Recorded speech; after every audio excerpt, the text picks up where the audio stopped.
মধ্যপ্রাচ্যত আবারও যুদ্ধর দামামা। যুক্তরাষ্ট্র শনিবার অথবা রবিবার মধ্যে ইরানত নতুন হামলা চালাইতে পারে বলে মার্কিন কর্মকর্তা অকল জানায়। এই খবরত বিশ্বজুড়ে তৈরি হই নতুন উদ্বেগ।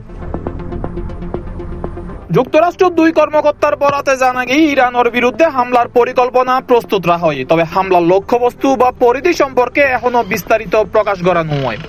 একই ওয়ারে কর্মকর্তা সতর্ক করে জানাই পরিস্থিতি পরিবর্তন হলে এই পরিকল্পনা বাতিল হইতে পারে।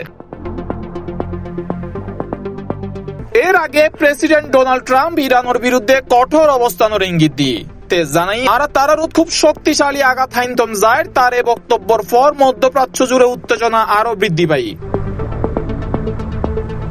অন্যদিকে সর্বশেষ তথ্য অনুযায়ী গত রাতে নতুন করে হনা হামলার ঘোষণা নয়। মার্কিন সামরিক বাহিনী ইউএস সেন্ট্রাল কমান্ড বা সেন্টকম ইরানের বিরুদ্ধে নতুন হামলার বিষয়ে নিশ্চিত ন করে।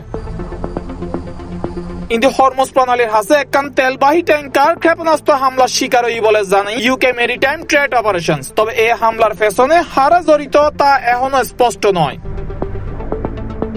বিশ্লেষকসকলের আশঙ্কা যুক্তরাষ্ট্র ও ইরানের মধ্যে নতুন সামরিক সংঘাত শুরু হইলে শুধু মধ্যপ্রাচ্য নয়, বিশ্ব অর্থনীতি ও জ্বালানি বাজারত নতুন গরিব প্রভাব পড়িতে পারে। International desk, C+ TV।